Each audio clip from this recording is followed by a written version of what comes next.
So, seid alle willkommen. Soyez les bienvenus dans ce culte prophétique, prêts à recevoir l'esprit prophétique, ou est-ce qu'on doit appeler l'esprit du passé?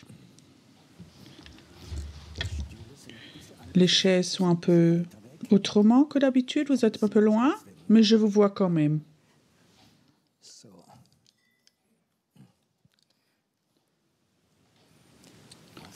Martin, est-ce que tu pourrais venir? J'aurais besoin d'un lecteur pour qu'on commence prophétiquement bien. Matthieu 24. Du début jusqu'à 14.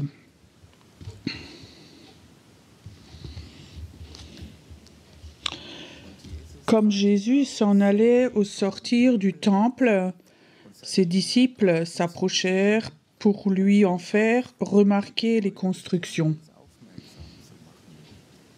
Mais il leur dit, « Voyez-vous tout cela? Je vous le dis en vérité, il ne restera pas ici pierre sur pierre qui ne soit renversée. » Il s'assit sur la montagne des Oliviers. Et les disciples vinrent en particulier lui poser la question. « Dis-nous, quand cela arrivera-t-il? Et quel sera le signe de ton avènement et de la fin du monde? » Jésus leur répondit, « Prenez garde que personne ne vous séduise, car plusieurs viendront en mon nom, disant, « C'est moi qui suis le Christ. » Et ils séduiront beaucoup de gens. Vous entendrez parler de guerre et de bruit de guerre. Gardez-vous d'être troublés, car il faut que ces choses arrivent. Mais ce ne sera pas encore la fin. Une nation s'élèvera contre une nation et un royaume contre un royaume. Et il y aura en divers lieux des famines, des tremblements de terre. Tout cela ne sera que le commencement des douleurs. Alors on vous livrera au tourment, et l'on vous fera mourir, et vous serez haïs de toutes les nations à cause de mon nom. Alors aussi plusieurs succomberont, et ils se trahiront, se haïront les uns les autres. Plusieurs faux prophètes s'élèveront, et ils séduiseront beaucoup de gens. Et parce que l'iniquité se sera accrue, l'amour du plus grand nombre se refroidira. Mais celui qui persévérera jusqu'à la fin sera sauvé. Cette bonne nouvelle du royaume sera prêchée dans le monde entier pour servir de témoignage à toutes les nations. Alors viendra la fin.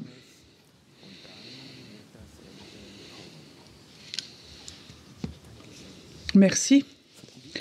Pour ceux qui ont peur, vous avez entendu le dernier mot, donc là, à la fin, tout est bon.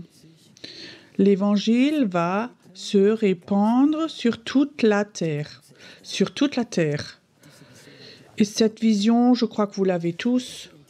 C'est intéressant. J'étais, comme la plupart du gens savent, j'étais en Suisse la semaine dernière. Je me promenais. Je passais à une pharmacie et devant, il y avait en allemand, en français, ça s'appelle un baromètre. Ça s'appelle comme ça en allemand aussi? Ok.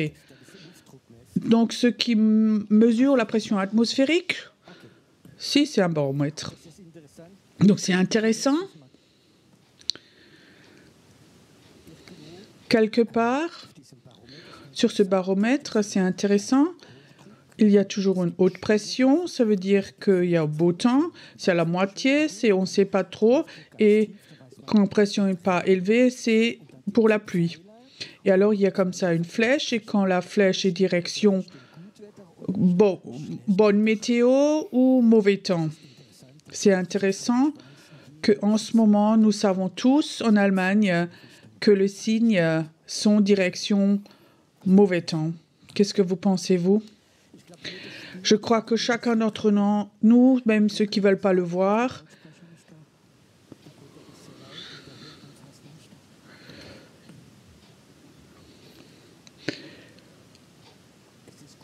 c'est bon que nous sachions qu'il y a comme ça un baromètre spirituel et il montre dans une direction.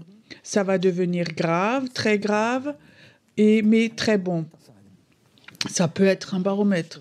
Il dit toujours une direction. Il y aura de mauvais signes, mais un bon temps, dans une merveilleuse chose, dans un temps terrible, parce qu'il y aura dans ce temps tellement de personnes qui vont se convertir comme jamais auparavant sur la terre. Et je crois que ça, c'est le message le plus important en moi. Et maintenant, j'aimerais vous poser une question. Tout d'un coup, Jésus devient prophétique. Et il leur raconte tout ce qui va se passer. Et quand ça va se passer, il y a 2000 ans, jusqu'à aujourd'hui, les paroles sont toujours encore actuelles de la Bible. Maintenant, la question, quand est-ce que Jésus est devenu prophétique ?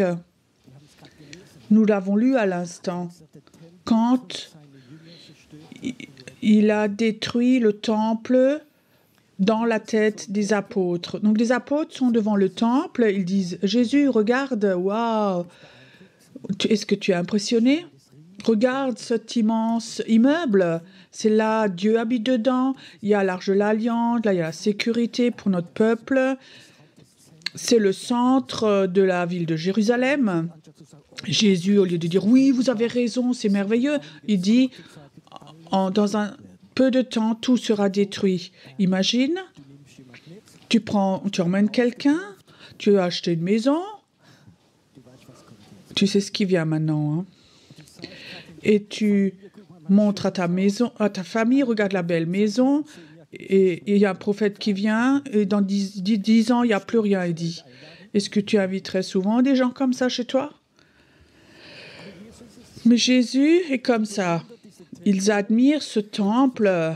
Tu peux imaginer, ils admirent ce temple en pierre et à côté d'eux, le Fils de Dieu est là et il lui dit, admire les pierres.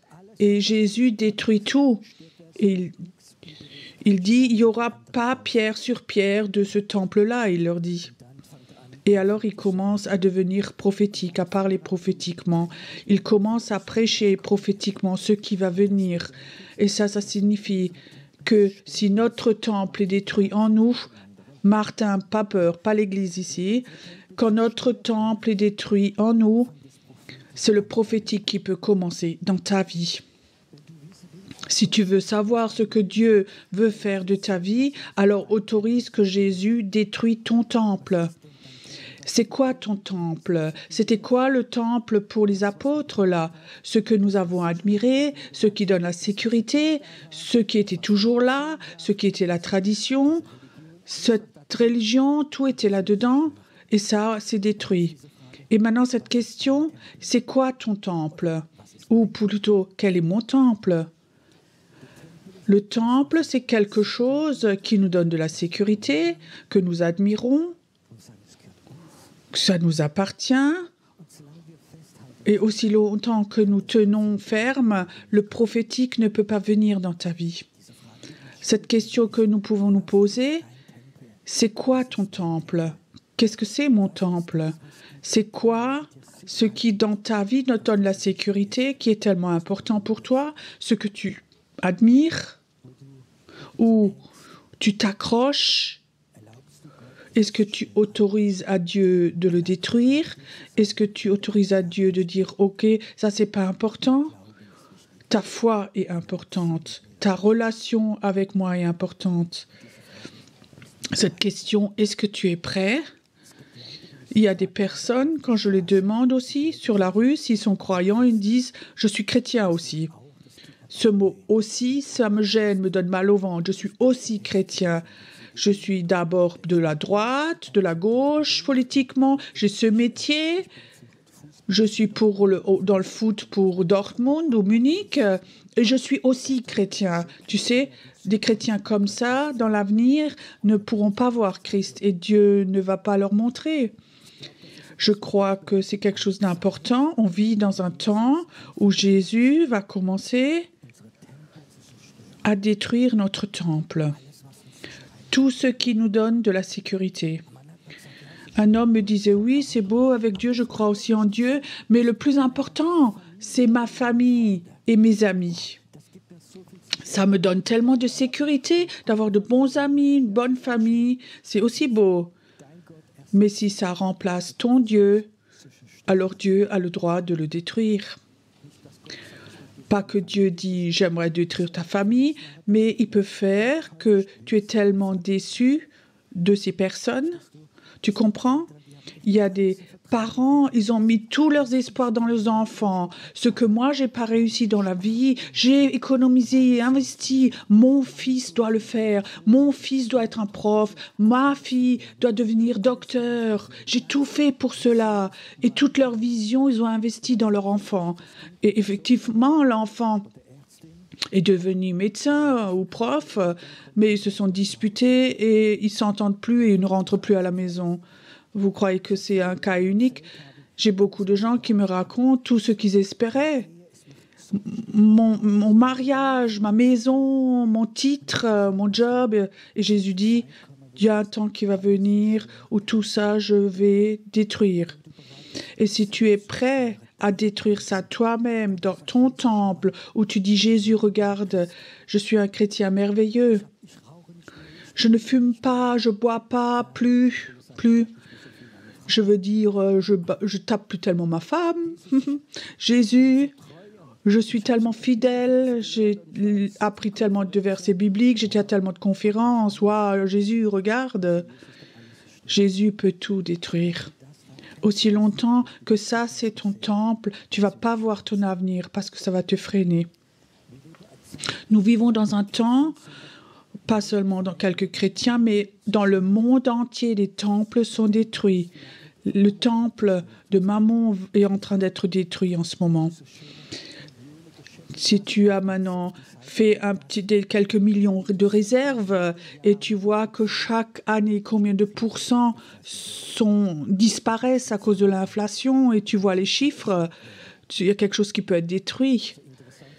C'est intéressant. Je discutais avec une de mes filles cet après-midi, je ne dis pas laquelle. Elle dit, papa, tu peux imaginer ce que maintenant je dois payer pour la sécurité sociale tous les mois et mon mari, et on nous enlève tellement d'argent.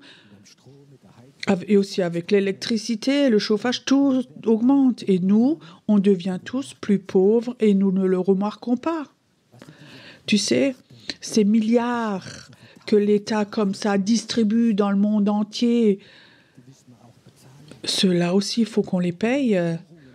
Et quand on fait des crédits, qu'on prête de l'argent et qu'on dépense de l'argent qu'on n'a pas, ça aussi, il faut payer. Et on rentre dans un temps, je vous dis, au niveau des affaires, de l'argent, tout ça ne va pas être en bon état. En Allemagne, en Europe, dans le monde, les gens vont toujours être calmes et la politique nous calme. Oui, ça va être mieux, les temps meilleurs vont venir. Moi, je te dis que ça ne va pas devenir mieux. Je crois que rien que les dettes que nous avons fait les 3 dernières années, on a besoin de 30 ans pour les rétablir. Et maintenant, il y a la pandémie, la guerre. Personne ne sait ce qui va encore venir. Parce qu'il y a encore 2-3 choses qui viennent encore. On est complètement en faillite. Ben, si on est en faillite, c'est pas grave. Et si les gens se convertissent à Jésus, c'est pas important. Si Jésus est complètement a fait faillite et le réveil vient. Parti enthousiaste. J'ai le temps. Mais nous vivons dans un temps où Dieu détruit des temples et va détruire ce qui est tellement important pour nous, il va nous le détruire pour que nous rentrions ou que nous puissions rentrer dans le prophétie, pour qu'on puisse voir, entendre, sentir prophétiquement ce que Dieu veut faire dans notre pays et aussi avec notre vie. Et je crois que c'est quelque chose d'important parce que cette pollution spirituelle qui vient, et je peux te dire, de mois après mois, ça devient de plus en plus dense, où nous voyons plus d'avenir. Et je crois que c'est important que des personnes sont là, où Dieu touche leurs yeux et qui voient ce que Dieu veut faire. Je souhaite une assemblée prophétique qui est dépendante d'un prophète, mais une église prophétique qui a appris à détruire son propre temple et de dire Dieu, c'est tellement pas important, tout mon argent, ma rente, ma maison, rien n'est important. Toi, tu es important pour nous. Toi, tu es notre temple. Toi, tu es la présence de Dieu.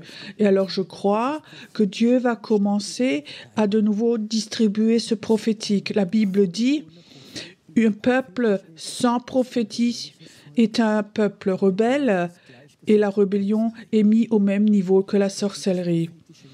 Si tu ne veux pas le prophétique, alors ne t'étonne pas que tu fais quelque chose où tu ne penses pas et la sorcellerie est là derrière et te manipule tes pensées. C'est un autre thème, mais je crois que c'est quand même un avertissement. Dans ces temps qui vont venir, je crois qu'il y a quelque chose qui est très important, de la sagesse. Les temps qui vont venir, il faut avoir de la sagesse. Tu sais, je vous donne un exemple. Si maintenant tu achètes une maison, qu'est-ce que tu mets comme chauffage? Tu comprends? Est-ce que tu arraches le vieux chauffage parce que le gouvernement le dit et quand tous l'ont fait, après les prix d'électricité montent et on ne peut plus payer?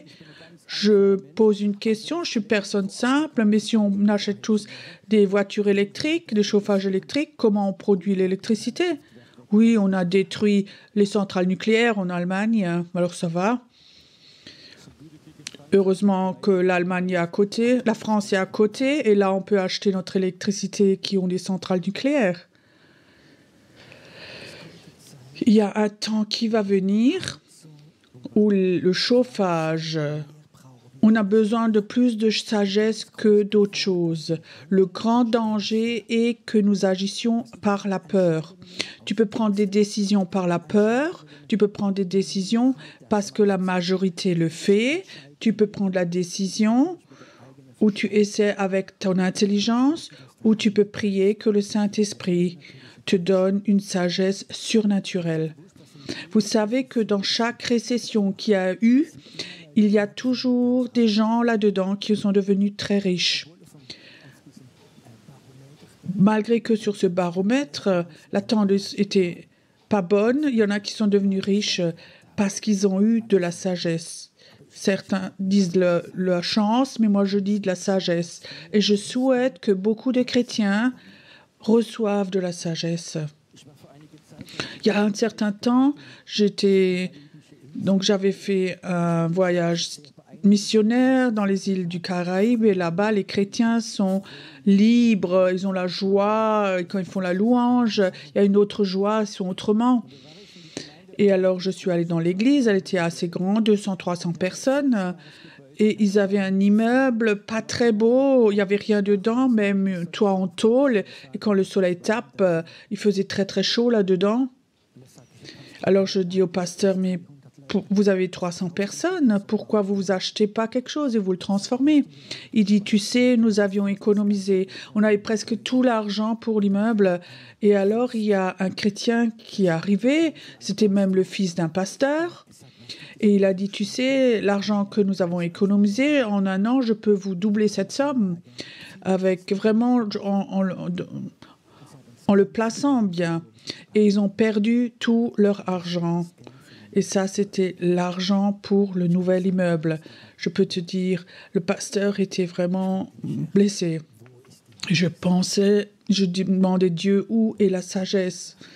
Où est la sagesse? Et je crois que c'est quelque chose que nous avons besoin. de cette sagesse surnaturelle et Dieu vous nous le donne dans ces temps et ça appartient au prophétique parce que la prophétie sans sagesse, on peut casser beaucoup de choses. Et je crois que c'est quelque chose qui est important, la relation, les relations.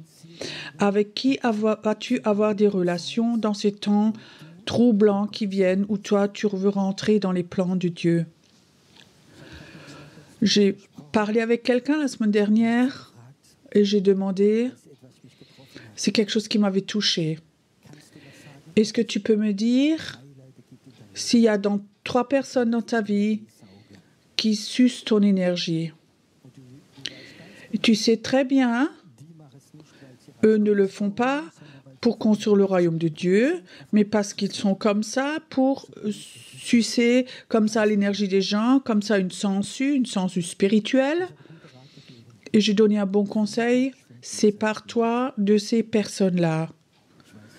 Je sais, vous n'en avez pas, il n'y a pas de sangsue ici, ou bien, imagine un moment, est-ce qu'il y a des gens dans ta vie que tu connais qui te prennent ton force, ton énergie, cette énergie que tu as besoin pour entrer dans le plan de Dieu? Ou est-ce qu'il y a des gens, quand tu racontes avec eux, c'est toujours négatif et ça te descend? Est-ce qu'il y a des gens comme ça? Tu sais, c'est de la sagesse de couper avec ce genre de personnes. Parce qu'ils te prennent ton énergie que tu as besoin pour entrer dans le plan de Dieu. Même en tant que leader spirituel, il faut que nous comprenions cela et le faire. Les relations, il faut de la sagesse. Sagesse avec beaucoup de choses. Aussi avec ton argent. Je crois que c'est tellement important dans les temps qui vont venir. Comment tu gères ton budget, ton argent par peur? Tu le mets sous ton matelas, tu investis quelque part, je ne sais pas. Je ne vais pas savoir non plus pour toi, mais j'aimerais que nous apprenions comment est-ce que nous gérons notre argent. Je crois qu'il y aura des temps où il y a un tel manque que même en Allemagne, des gens vont souffrir de faim. L'autre fois, j'ai parlé avec Martin. C'est possible qu'il y ait un temps qui va venir ou qu'on nous ayons une responsabilité sociale, que même ici dans l'immeuble, qu'on ait une cuisine, qu'on faisions tous les jours des soupes pour des gens qui n'ont plus d'argent, pour qu'ils puissent manger ici. J'espère que ça ne va pas arriver, mais la possibilité est là. Il faut que tu l'aies en tête. Il y a peut-être une possibilité aussi où les gens n'ont plus d'argent pour payer leur loyer et ils vont être mis à la rue. Et je crois que c'est notre responsabilité, des gens de notre Église, que nous les acceptions, que nous le reconnions. Ça appartient à l'Église aussi. Et les temps vont venir, et ça vient peut-être plus vite que nous l'imaginions. Que nous soyons aussi prêts en tant qu'Église, quand responsables, ou comment est-ce qu'on gère notre argent. L'histoire la plus triste, j'avais raconté à quelqu'un, une femme en Suisse, elle nous avait entendu inviter pour prêcher il y a quelques années avec ma femme et mes enfants. C'était une femme d'affaires, elle avait un grand immeuble, en bas elle avait un magasin. Et là-dedans, on faisait nos cultes, on était plusieurs fois. C'était une femme très aisée qui, de son père, avait beaucoup hérité. Plusieurs années après, je l'avais rencontrée et elle avait tellement de dettes, cette dame, qu'elle a dû vendre donc cet immeuble pour payer ses dettes. Et alors, elle avait plus de 80 ans, malade, et elle est allée dans une maison de retraite où elle avait une des chambres les moins chères sous les mansardes. Et j'ai demandé, mais qu'est-ce que tu as fait avec ton argent? Tu avais donc tellement hérité de ton père. Et alors elle dit, j'avais pas de sagesse. Il y a plusieurs années, je suis tombée amoureuse d'un jeune évangéliste et je lui ai soutenu son ministère et j'ai donné tout mon argent. J'ai perdu tout mon argent comme ça. Aussi chez les chrétiens, il y a des gens qui manquent de sagesse et chez les chrétiens, il y a aussi des requins. Ne donne ton argent que si le Saint-Esprit te donne comme ça l'impulsion. Mais donne pas ton argent quelque part que tu donnes par émotion ou quand tu es mis sous pression. Malheureusement, c'est aussi dans les milieux chrétiens, il y a des gens qui n'étaient pas sages, des leaders. Ils ont fait des dettes et après ils mettent la pression sur les gens et ils les emmènent dans une faillite. J'ai entendu plusieurs histoires comme ça. Sois sage avec tes finances. Investis là où tu sais que Dieu veut que tu le fasses. Tu vas voir, tu n'auras pas de manque. Parce que Dieu va récompenser cette sagesse. Commencez avec ton partenaire, tes partenaires. Ton partenaire de travail, de l'entreprise. Je sais, les chrétiens, la Bible dit, il ne faut pas que tu fasses une alliance avec un non-chrétien dans un mariage. Mais est-ce que ça suffit de marier quelqu'un s'il dit « je suis aussi chrétien, je crois aussi en Dieu, le dimanche aussi à l'église, je fais aussi Alléluia ». Est-ce que tu connais son cœur? Combien de temples est-ce qu'il y a dans son cœur? Pas qu'à un moment tu te réveilles après le mariage et tu ne l'as que épousé parce qu'il était gentil et aussi chrétien. Et après tu remarques qu'au fond de son cœur, Jésus n'est pas à la première place, mais d'autres choses. Et tu vas vraiment souffrir de ça. Ne cherche pas de partenaire qui n'est pas croyant. Aussi dans le travail. C'est bien bon que les chrétiens se mettent à leur compte. C'est bon que les chrétiens sont des pionniers et qu'ils ont une vision. Dieu est derrière et ils font des affaires. Mais ne fais pas des affaires avec un partenaire qui dit « je suis aussi chrétien, je suis aussi croyant ». Mais leur vrai Dieu est maman. Si tu fais des affaires avec quelqu'un et tu as besoin d'un partenaire, et toi tu voudrais construire le royaume de Dieu, faire quelque chose pour honorer Dieu, aussi bénir Dieu, et l'autre ne le fait que pour maman, alors vous allez avoir un problème ensemble.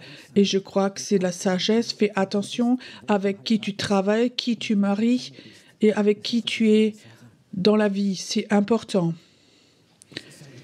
C'est aussi important que tu aies de la sagesse avec tes enfants.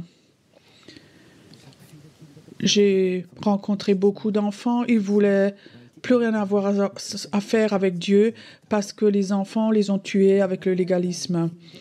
Apprends, tes enfants, ce n'est pas tes enfants, ce sont les enfants qui appartiennent à Dieu et Dieu te les a prêtés. Amen. Alors il y a un temps où tu peux lâcher tes enfants et tu peux dire ta responsabilité est sur toi. Peut-être vous connaissez le pasteur Peter Schmidt de France. Il avait l'église la plus grande en France. Il l'a fondée à Mulhouse. Et ce fils, maintenant, qui dirige l'église, il me racontait cette histoire quand il avait 14 ans. Il disait un dimanche après-midi, il y avait culte. Il dit « Maman, cet après-midi, il fait beau, je ne vais pas aller au culte. » La mère a presque eu un infarctus. Le fils ne veut pas aller au culte. Alors, il a fait la pression. Alors, il dit non, je ne vais plus au culte, je ne vais plus y aller. Alors, elle dit, je vais chercher papa. Et c'était le pasteur senior. Alors, il cherche papa et il va chez lui, chez son fils, et il dit, Samuel, c'est juste ça que tu ne veux pas aller au culte? Il dit non. Alors, il dit, c'est OK, tu n'as pas besoin d'aller. Mais à partir de maintenant, la responsabilité spirituelle t'appartient à toi. Alors ce Samuel dit, à ce moment-là, il y a tellement de crainte de Dieu qui est venue sur moi. J'ai commencé à pleurer parce que je sentais qu'il y a quelque chose qui était venu. La responsabilité de Dieu pour ma vie, cette protection est partie. Et alors il disait, tout de suite, je me suis habillée, je suis allée au culte et j'ai plus loupé aucun culte. Ça, c'est la différence entre esprit et le légalisme. Laisse tes enfants, lâche-les. OK, la responsabilité t'appartient. La seule chose que je fais, c'est prier. Mais toi, c'est pas bon que des parents chrétiens essaient de contrôler les enfants. Dieu a un chemin que nous ne comprenons parfois pas. Vous pouvez dire amen à cela. Si nous avons fait quelque chose de faux ou un manque de sagesse, il faut de nouveau le rectifier. Je crois aussi, ce qui est très très important, nous arrivons dans un temps maintenant où la pollution est tellement grande et je souhaite, c'est le souhait de Dieu, que cette onction prophétique vienne sur beaucoup d'entre vous pour que nous soyons des voyants, que nous soyons des lumières dans cette pollution spirituelle. Que si des personnes viennent, ils sont dans cette pollution, ils ne voient plus rien, qu'ils savent, il y a des lumières dans l'endroit où j'habite. Dans mon groupe de maisons, il y a des lumières dans cette église. Dans cette conférence, tu peux y aller, tu sais très bien, ils voient au travers de cette pollution spirituelle comment on continue, ils le voient. Je souhaite une assemblée qui est remplie de lumière. Amen.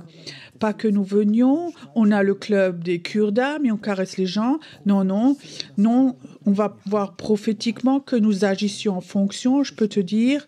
On va traverser la tempête et ça, c'est important. La Bible qu'on a lue avant, il y a plusieurs. Un que vous avez entendu à la Pentecôte aussi, que l'Esprit va être déversé sur toute chair et des signes et des miracles vont se réaliser sur ciel et terre. Et j'avais prêché sur ça à la Pentecôte et je crois que 2 jours après, tout le journal en bas de Thun, sur Internet on peut le voir, il y avait une rose des vents qui est venue sur le lac, juste sur cette partie du lac, pendant que nous avions notre culte en haut. Et le journal écrit que ça se passe maximal tous les 20 ans. Il y a plusieurs années auparavant, j'avais prêché à Thun, à quelques kilomètres de là, et je prêchais sur les réveils, et je disais, je prêche sur le réveil, et les prochains temps, il y a des signes qui vont se passer surnaturels.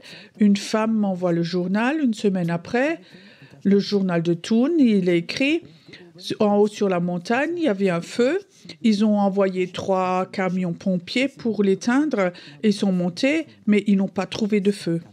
Il n'existait pas de feu là en haut. Les signes vont venir. Et Dieu va de plus en plus nous envoyer des signes comme confirmation dans les temps dans lesquels nous vivons. J'aimerais dire, et ce qui est important pour moi, il faut que nous apprenions à voir, à entendre et sentir. Comment on apprend ça? Dans la présence de Dieu. Dans la disco, il n'y a sans doute pas de probabilité que vous entendiez, mais dans la présence de Dieu, je crois qu'on peut développer nos sens. Dans Romains écrit, il faut que nous renouvelions nos sens pour que nous reconnaissions la volonté parfaite de Dieu. Et je crois que ces sens spirituels de entendre, voir, sentir, on le reçoit dans la présence de Dieu. Et je crois que c'est important que nous apprenions dans la prière, dans la présence de Dieu, à y aller et à devenir tout calme, tranquille et pas attendre une réponse. Je dois mettre un pull bleu ou rouge dimanche. Dieu parle, je ne parle pas de ceci. Je parle de la présence de Dieu, de venir dans ce calme de Dieu. J'ai l'impression que parfois les chrétiens ne veulent pas entendre. En Suisse, une de mes dernières prédications sur ce thème, comment je vais rentrer dans mon appel. Alors, j'ai parlé que la chose la plus importante, notre cœur, c'est la boîte aux lettres de Dieu. Dieu veut toujours mettre son appel dans notre boîte aux lettres. Mais si notre boîte aux lettres ressemble à un bazar, et souvent un bazar comme ça, c'est les soucis, mauvaise vision. Donc comme ça, un bazar de tout sortir, tous les jours entrer là-dedans et regarder si tu as une lettre. J'ai encore vécu dans le temps où on écrivait beaucoup. Aussi quand on était amoureux. Certains d'entre vous connaissent encore ça, les lettres. Et aussi quand j'étais chez les militaires. Donc Certains d'entre nous, ils avaient une copine et tous les jours, ils ont reçu une lettre et tous les jours, ils répondent. Là, la poste travaillait encore beaucoup. Pourquoi tu fais ça tous les jours écrire, même si tu n'as rien à écrire? Parce qu'on est amoureux. C'est juste ça. Quand on est amoureux, alors on a besoin de ces choses. Quand tu es amoureux en Jésus, alors ça se peut que tous les jours, tu reçois une lettre de lui et que tous les jours, ton adoration, que tu lui déverses ton cœur. Et ça se passe dans la présence de Dieu. Là, il y a un cœur, il y a une boîte aux lettres. Et là, il y a aussi ton appel. Prends-toi le temps. Ça se fait pas en 5 minutes. Une réponse oui, non, c'est pas un ordinateur. Réponse oui, non. Non, c'est quelque chose dans cette paix de Dieu, dans cette présence de Dieu. Et alors, au repas de midi, il y a un homme qui vient, là, à ce séminaire, et il dit, Pierrot, ça m'a vraiment parlé. Est-ce que tu peux prier pour mon appel? Tu peux me dire comment ça continue? Je lui ai dit, mais tu n'as pas écouté la prédication? Mais qu'est-ce que tu veux dire? Mais je t'ai dit, prends-toi le temps d'aller dans la présence de Dieu, de vider ta boîte aux lettres. Ah, j'ai même pas entendu ça. Il y a des gens, ils pensent, je fais un raccourci, je ne vais pas prendre le temps de Dieu, mais je cours toujours chez le prophète. Maintenant, il faut que tu me dises comment ça continue. Toi, tu es responsable pour ça, non?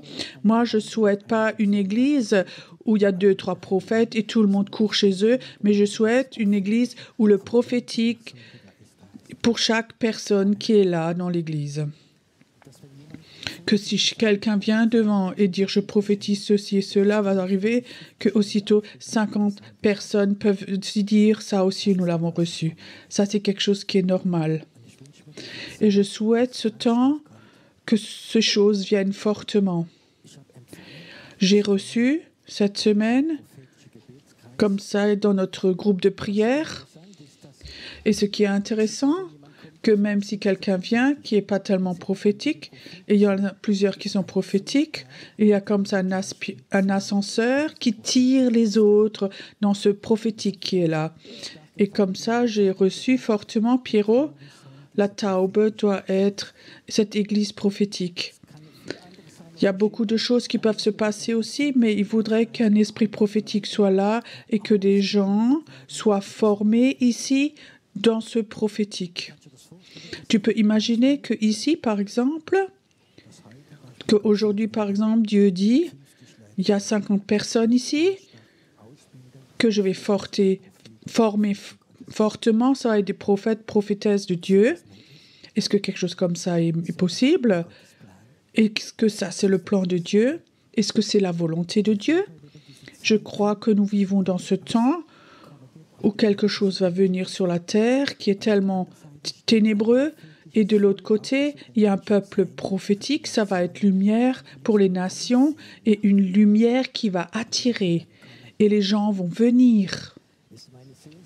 C'est vraiment mon désir. J'ai parlé avec Martin, je crois qu'il faut de nouveau qu'on proposions ça, des journées prophétiques, qu'on invite différents prophètes pour que nous puissions exercer, pour que le prophétique devienne normal. C'est pas comme un jeu où on prie pour les gens et on parle, mais ça doit être une formation pour les gens prophétiques. Il y a beaucoup de gens, ils ont cette soif du prophétique dans le cœur, mais ils savent pas comment est-ce qu'on peut développer ça.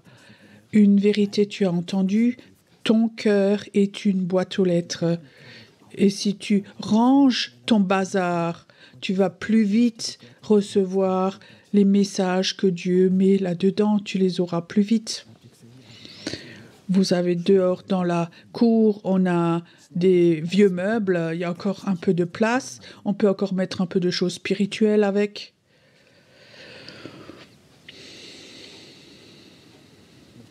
J'aimerais te demander une question toute honnête. Est-ce que tu as au fond de ton cœur, pas comme un enfant qui dit « à Noël, je veux aussi avoir un cadeau », mais tu sais, Dieu t'a appelé à aller dans le surnaturel. Il y a déjà dans ta vie des choses très claires que tu avais déjà vues, où tu sais que c'était de Dieu. Tu peux même pas vraiment faire quelque chose avec tout ça, mais tu sais qu'au fond de ton cœur, tu es appelé à être un aigle. Tu es appelé à être un voyant, une voyante. Tu es appelé à être une lumière pour Dieu, pour ta famille, pour des gens qui sont dans les ténèbres et qui cherchent comme ça une sortie dans leur vie. Un homme m'avait écrit, il a un grand problème. Est-ce que vous pouvez m'aider? Alors je lui ai répondu, est-ce que tu es prêt à payer le prix? Tu comprends? Ça, c'est souvent, les gens vont venir te voir, il faut que tu te convertisses. Est-ce que tu es prêt à payer le prix pour sortir de ton trou dans la lumière? Est-ce que tu es prêt de suivre Jésus et de porter les conséquences? Est-ce que tu es prêt? Il y a plusieurs années, nous étions en haut sur les Marsgrund et après un culte, il y a un jeune homme qui venait tout de suite devant et il me dit « Pierrot, tu peux me bénir ?» Il dit « Oui », je dis « Oui ». Comme ça, je levais ma main et Dieu dit « Est-ce que tu veux bénir une poubelle ?» Je le regardais, je lui dis « Tu sais, Dieu me dit, je ne dois pas bénir une poubelle. » Alors il me regarde et il dit « Oui, tu as raison. » Alors je dis « Tu sais, va à la croix. Déverse tes déchets, donne-les à Dieu. Et après, tu reviens. » Après, j'ai prié avec d'autres personnes. Et après 10 minutes, il est revenu et je voyais déjà à l'expression de son regard que quelque chose avait changé. Je le regardais et il disait « Je l'ai vu » et je dis « Je vois ». Et Dieu dit « Maintenant, bénis-le ». Alors je l'ai béni. Et ça m'a, dans ma vie, ça m'a aidé. Je ne veux pas toute ma vie bénir des poubelles parce qu'ils ont des problèmes, parce que ça reste une poubelle. Mais j'aimerais bénir les récipients de Dieu, les récipients que Dieu veut utiliser dans le prophétique, que tu sois là ou que tu sois à la maison. Tu peux, ce sentiment d'être une poubelle, te convertir à un récipient de Dieu, un récipient saint où Dieu pose quelque chose de Dieu, quelque chose de prophétique.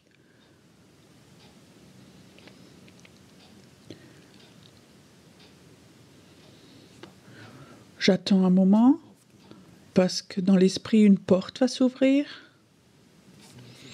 et la soif, le désir vient de ne pas être une poubelle, de prier pour tes problèmes. Mais dans ton cœur, tu sais, Jésus, j'aimerais te donner mon cœur et j'aimerais que cette huile prophétique sainte soit dedans. J'aimerais être une lumière, j'aimerais te servir.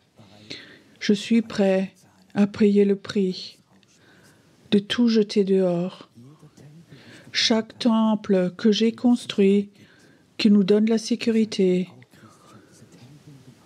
Et je suis aussi chrétien, je veux aussi son temple. Alors il dit, on peut détruire ce temple pour que tu deviennes un récipient pour cet esprit prophétique.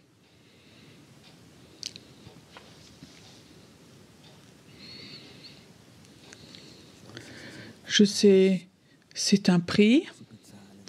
De payer un prix, ça fait parfois mal. Ton temple. Ce que tu aimes, ce dont tu es fier, ou tu as même dit à d'autres, regarde voir, ou même Jésus a dit, regarde voir ce que je t'ai amené, ce que j'ai fait. Regarde voir mon ministère. Et Jésus dit, c'est tellement pas important, j'aimerais bien le détruire, pour que, au travers de toi, je peux te montrer mon plan.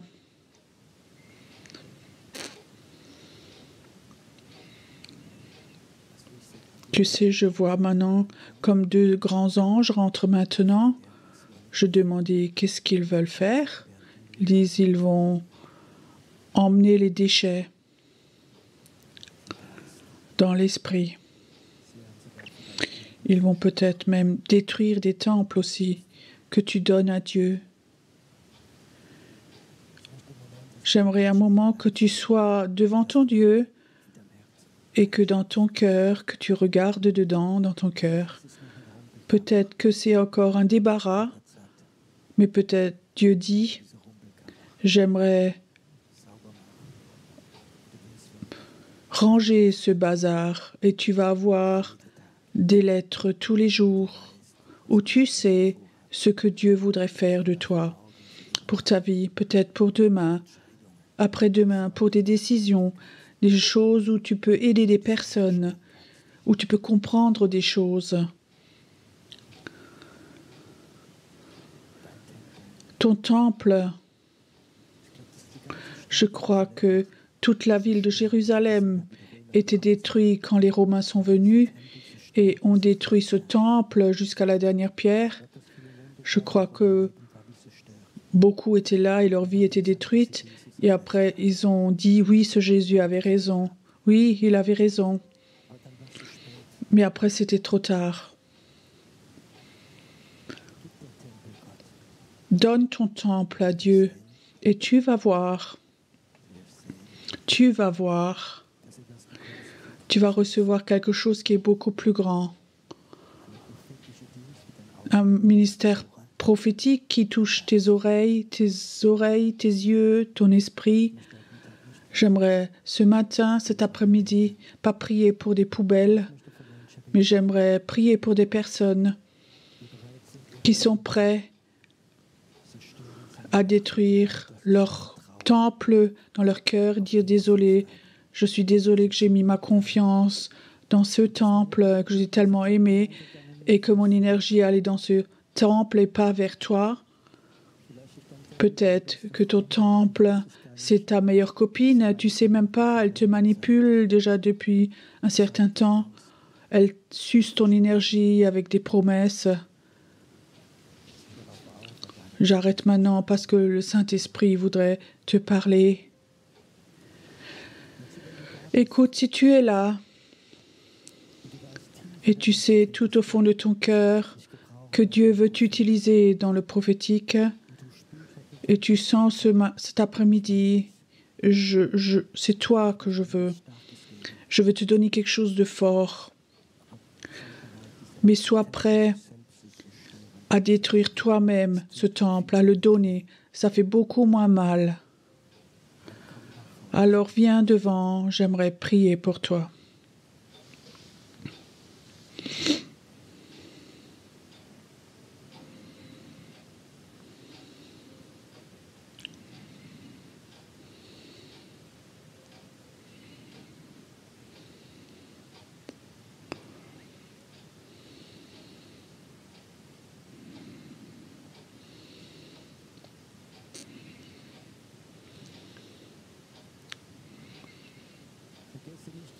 N'oublie pas, ici, c'est un sol prophétique, un endroit prophétique,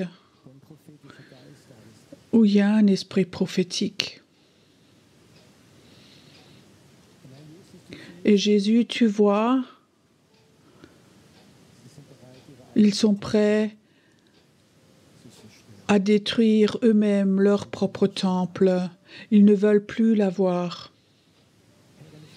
Et Seigneur, j'aimerais pas seulement que ce soit des paroles, mais j'aimerais que ça se fasse. Que tout au fond de leur cœur, quelque chose est là où ils disent, Seigneur, je détruis maintenant, je détruis ce qui était tellement important pour moi les derniers temps. Je le détruis maintenant, je l'enlève. Parce que je sais dans mon cœur, cette huile prophétique, cette onction prophétique, elle doit venir, elle doit me toucher. Et Seigneur, tu vois ces hommes et ces femmes, mais tu vois aussi ceux qui sont à la maison, qui maintenant font cette prière aussi. Tu les vois là où ils sont, qu'ils soient dans leur voiture, chez eux à la maison, peu importe où, ils écoutent. Et ta main, ton bras n'est pas assez long pour que tu puisses les toucher. Et Père, j'aimerais maintenant, au nom de Jésus,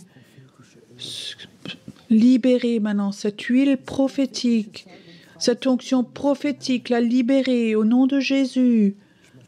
J'aimerais maintenant libérer cela. Maintenant, au nom de Jésus. Merci Seigneur que tu le fais maintenant. Seigneur, que ça coule maintenant. Certains sont là. Tu sens cette huile, ça vient. Certains qui sont devant ici, vous sentez que quelque chose touche vos mains. Aussi la puissance de guérison vient, cette huile prophétique vient. Certains qui sentent que toi, tu vas imposer tes mains et tu vas guérir des malades. Et ça va être une lumière pour beaucoup qui vont trouver ce Jésus. Certains vont être des consolateurs. Tu vas avoir des mots de compassion, tu vas consoler. Inspire, voir profondément.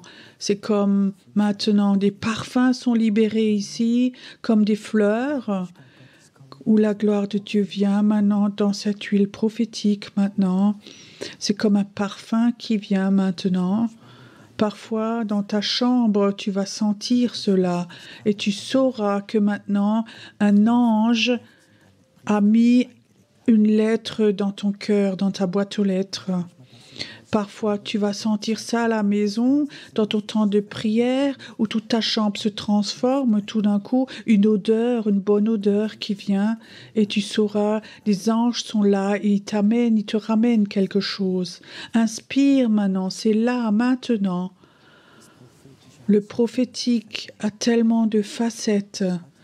C'est là, maintenant. Inspire. Inspire. C'est comme ça un signe prophétique.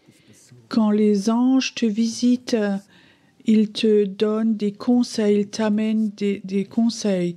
Et tu sais que c'est le bon chemin. Maintenant, ici. Je vois maintenant comme une femme, tu habites dans la région de Munich. Un ange maintenant qui vient maintenant dans ta maison, dans ton appartement, dans ta chambre où tu es. Et cet ange te touche maintenant. Et à la maison, maintenant, tu sens comme une odeur de rose maintenant. Ça vient maintenant. Merci Seigneur que ce qui est ici soit aussi libéré.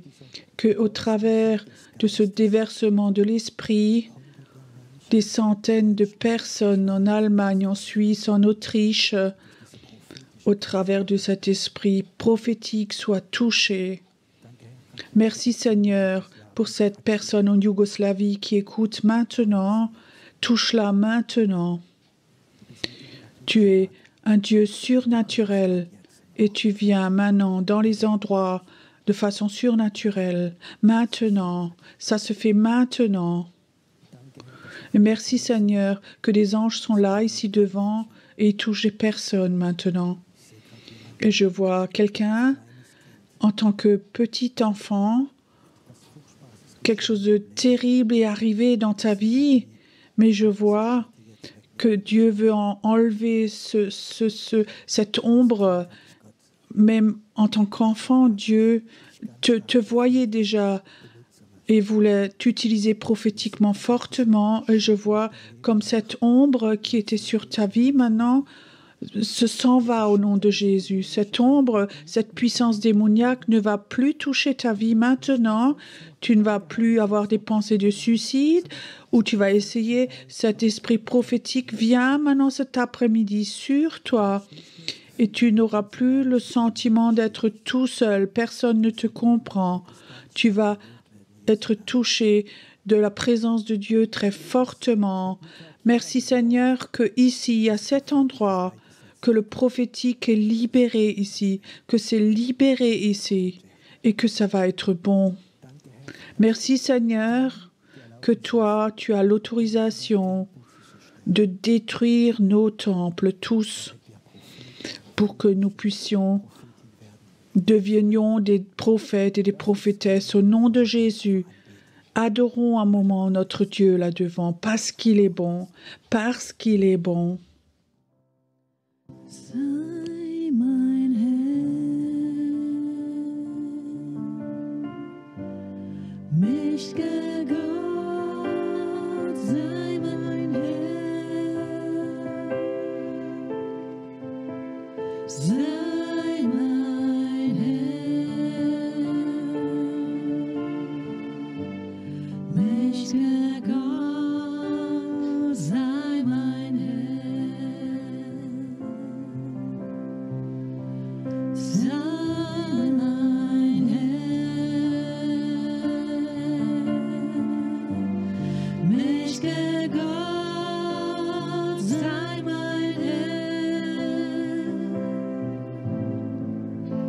sei mein Herr, mächtiger Gott, sei mein Herr. Ergreife du mein Herz,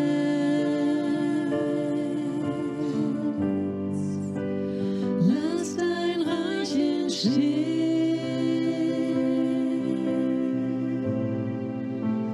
bau dort deinen Thron,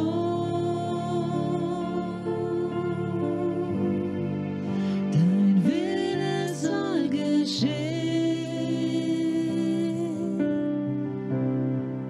Ergreife du mein Herz,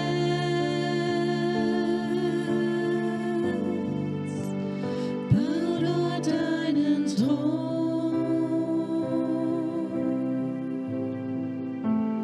bau dort deinen Thron, dein Wille soll geschehen.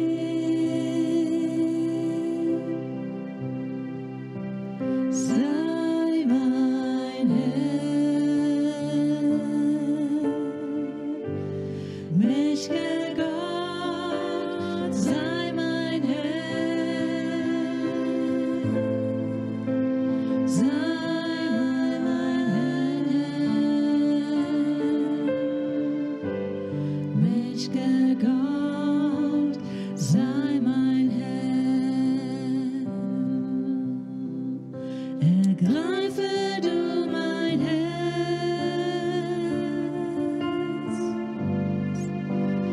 lass dein Reich entstehen,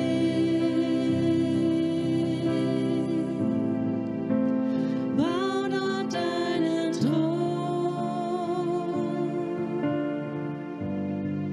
dein Wille soll geschehen.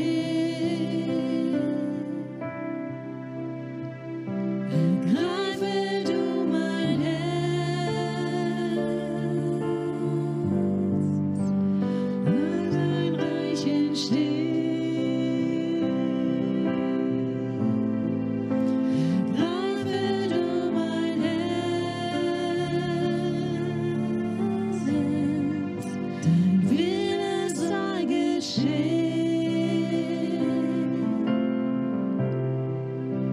Sei mein Herr, mächtiger Gott, sei mein Herr, sei mein Herr, mächtiger Gott, sei mein Herr. Ergreife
mich ausstrecken zu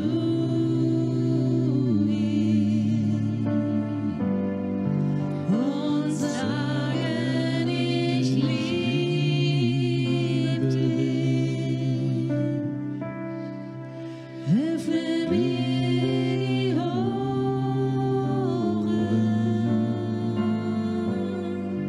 und hilf mir zu hören.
Meister Schöpfer, Herr des Lebens, komm, erfülle mich, lass mich deine Herrlichkeit erkennen.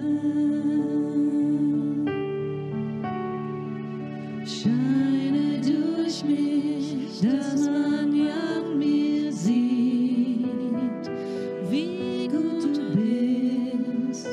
Und in Ewigkeit will ich dich preisen. Du bist heilig,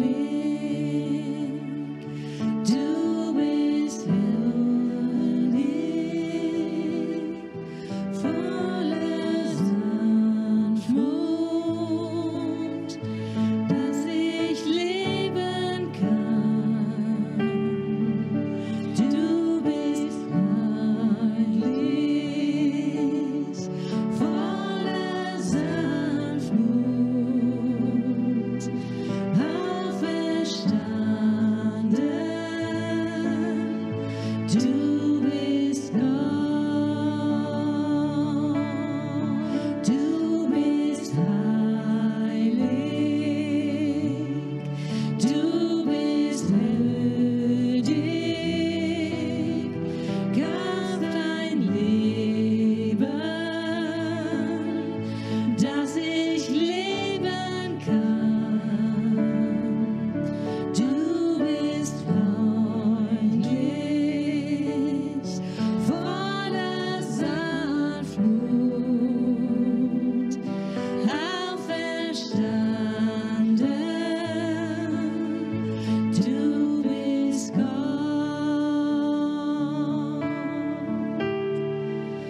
Meister Schöpfer, Herr des Lebens, komm, erfülle mich, lass mich deine Freundlichkeit erkennen. Schöpfe durch mich, dass man an mir sieht, wie gut du bist. Und in Ewigkeit will ich dich preisen. Du bist heilig, du bist würdig, gabst dein Leben, dass ich leben kann. Du bist freundlich, voller Sanftmut, auferstanden. Du bist Gott, du bist freundlich, du bist würdig, gabst dein Leben, dass ich leben kann. Du bist freundlich, voller Sanftmut, auferstanden. Du bist Herr, auferstanden. Du bist mein Herr, Meister Schöpfer, Herr des Lebens, komm, erfülle mich, lass mich deine Freundlichkeit erkennen. Reine durch mich, dass man an mir sieht, wie gut du bist. Und in Ewigkeit will ich dich preisen. Du bist heilig, du bist heilig, du bist würdig,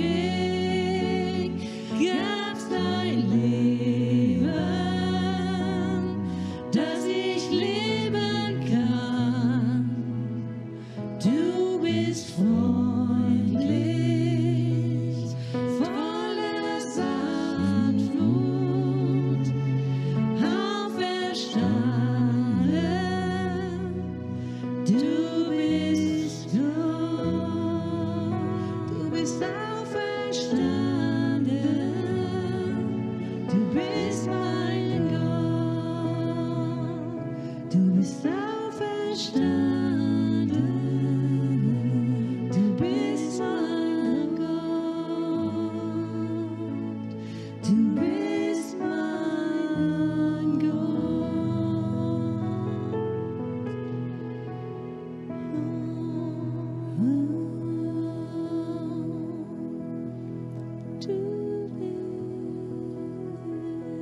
Du bist mein Gott.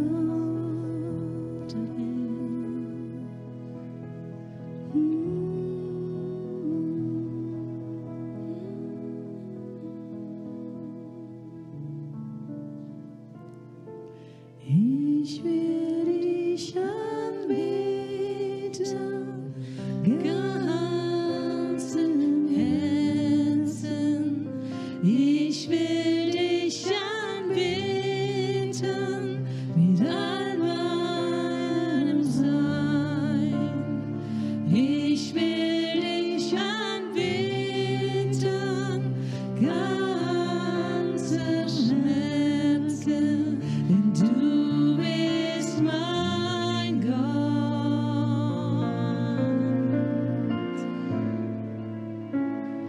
Du bist mein Gott.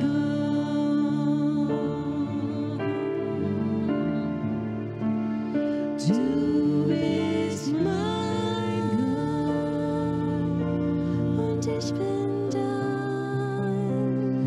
Du bist mein Gott.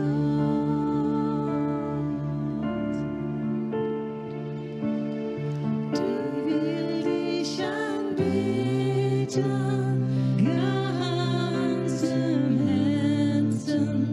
Ich will dich anbeten mit all meinem Sein.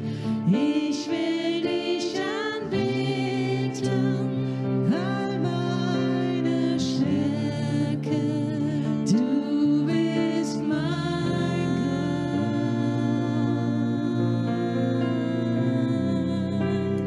Gott. Du bist mein Gott.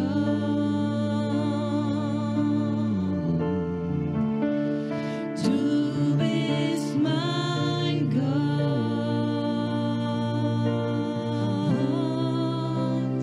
Du bist mein Gott.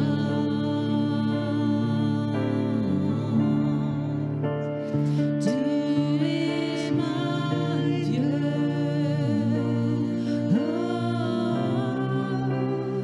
Du bist mein Gott. Du bist mein Gott.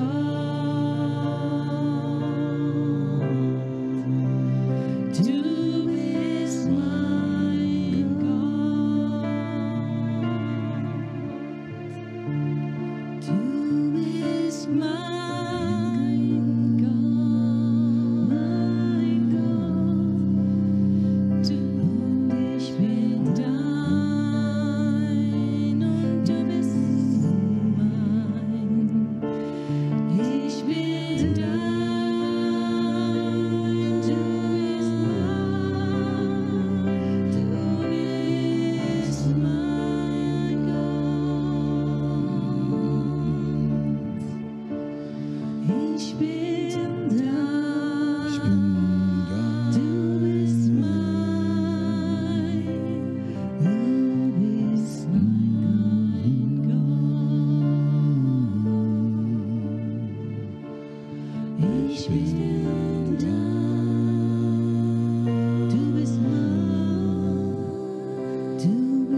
sei dir.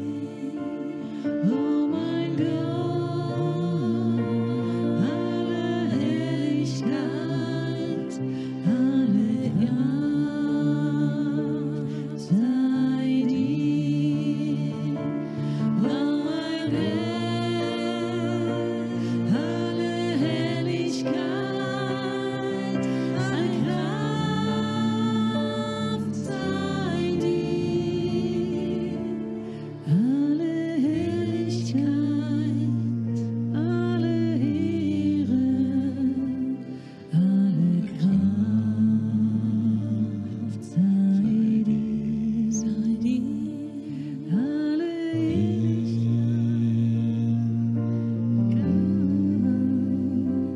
alle Kraft sei dir. Denn dein Name ist heilig, heilig bist du, Herr. Dein Name ist heilig, heilig bist du, Herr.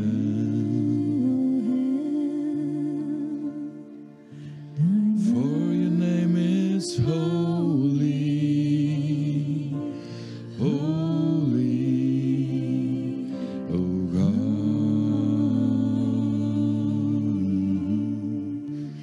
For your name is holy, holy, God.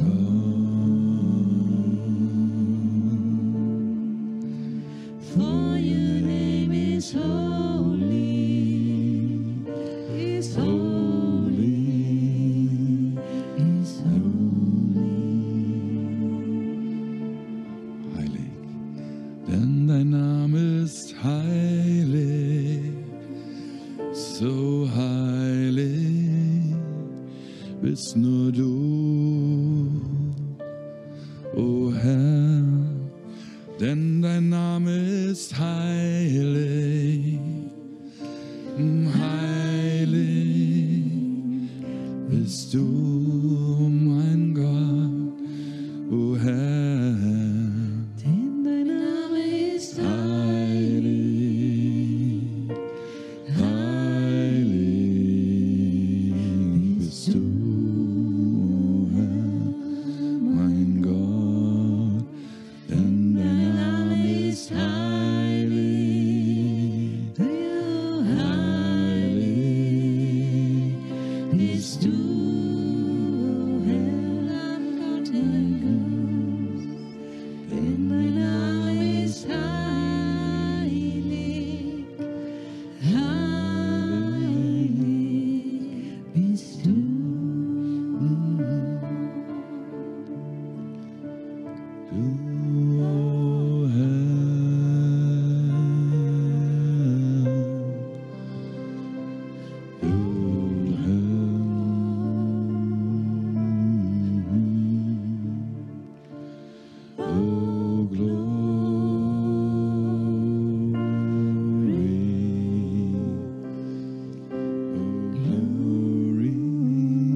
das Reich und dein ist die Kraft und die Herrlichkeit. Dein ist das Reich und dein ist die Kraft und dein ist die Herrlichkeit. In Ewigkeit und dein ist das Reich und dein ist das Kraft und die Herrlichkeit. In Ewigkeit. Für immer, Amen. Für immer, Amen. Amen. Dein ist das Reich und die Kraft und die Herrlichkeit in Ewigkeit. Dein ist das Reich und die Kraft und die Herrlichkeit in Ewigkeit, denn dein ist das Reich und dein ist die Kraft, die Herrlichkeit in Ewigkeit. O Vater, dein ist das Reich und dein ist die Kraft und die Herrlichkeit in Ewigkeit. Und dein ist das Reich und dein ist die Kraft und dein ist das Herrlichkeit in Ewigkeit. Amen.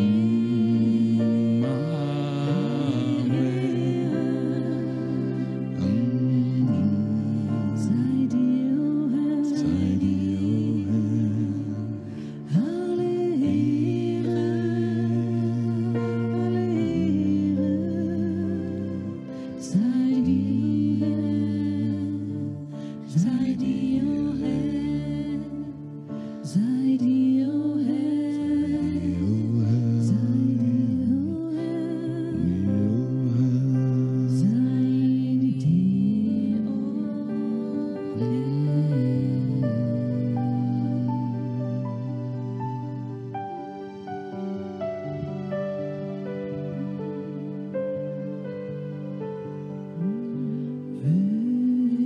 Würdig das Lamm, das geopfert verdient. Oh, würdig das Lamm zu nehmen.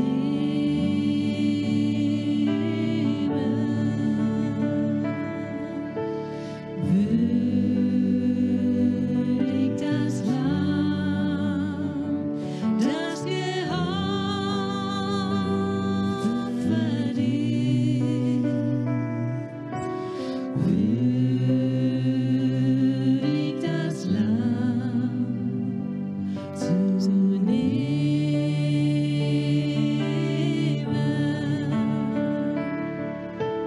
Macht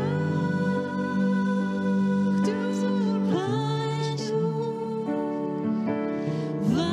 Weisheit und Stärke, Ehre und Ruhm und Lobpreis.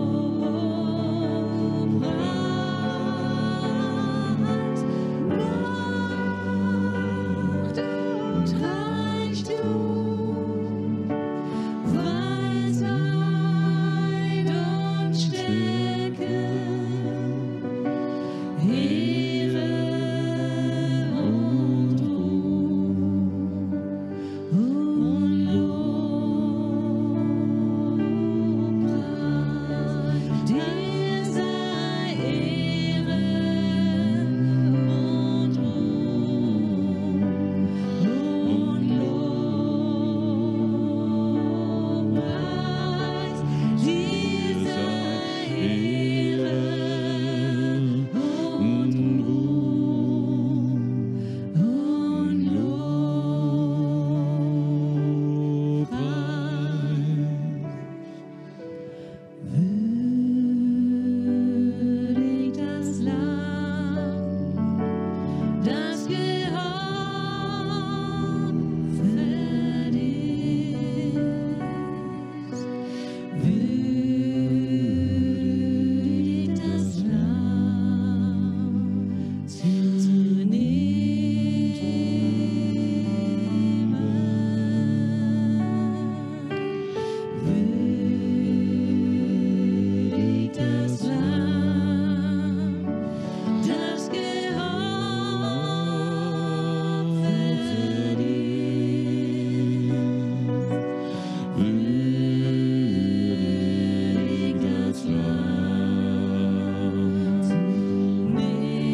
Gerne nicht.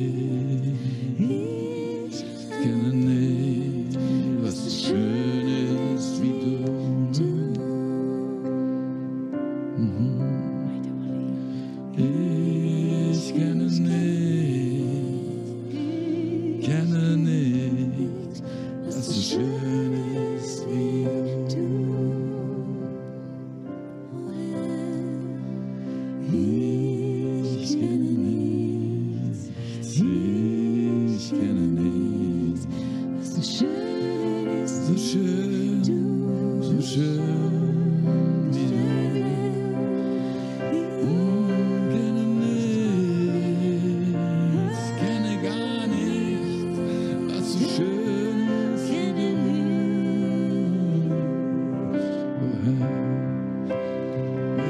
Ich kenne nichts, ich kenne nichts, was so schön ist wie du.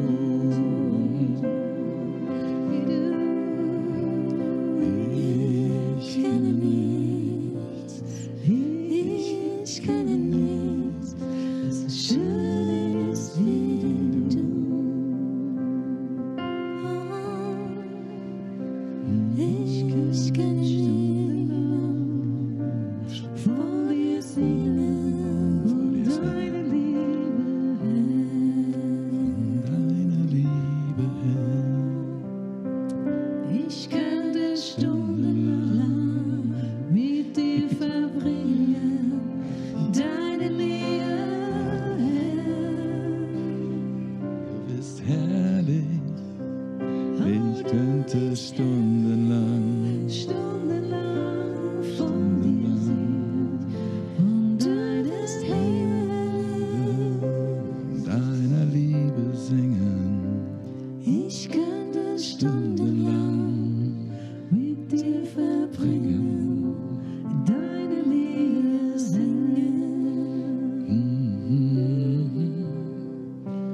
Vater, oh Vater, ich kenne was so schön ist wie du. Was so schön ist wie du. Vater, oh Vater, ich kenne nichts, was so schön ist wie du. Papa, Vater, oh Vater, ich kenne nichts, was so schön ist wie du. So schön wie du, so schön wie du. Kenne nichts, so schön ist wie du.